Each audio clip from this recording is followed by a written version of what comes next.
هناك أناس كاللؤلؤ النفيس، صحبتهم شرف ورفقتهم ضمان، والتواصل معهم حق ونسيانهم محال، والدعاء لهم واجب، وهم في ظهيرة المستغفرين ومساء الشاكرين وصباح الزاكين وأجر الصابرين.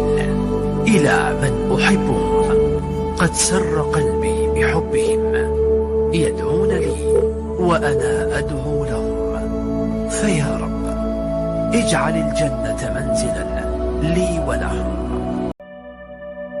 هناك أناس كاللؤلؤ النفيس، صحبتهم شرف ورفقتهم ضمان، والتواصل معهم حق ونسيانهم محال، والدعاء لهم واجب، وهم في ظهيرة المستغفرين ومساء الشاكرين وصباح الزاكين وأجر الصابرين.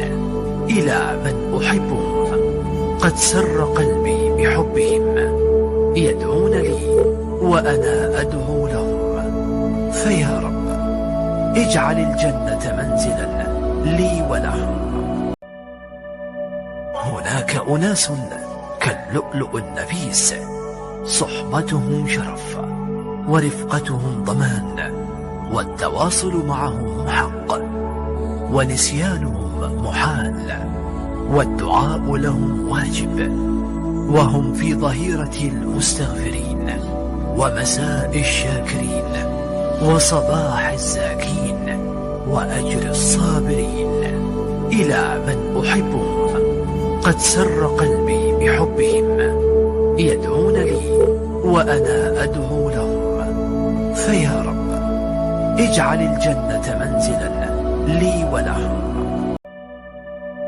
هناك أناس كاللؤلؤ النفيس، صحبتهم شرف ورفقتهم ضمان، والتواصل معهم حق ونسيانهم محال، والدعاء لهم واجب، وهم في ظهيرة المستغفرين ومساء الشاكرين وصباح الزاكين وأجر الصابرين.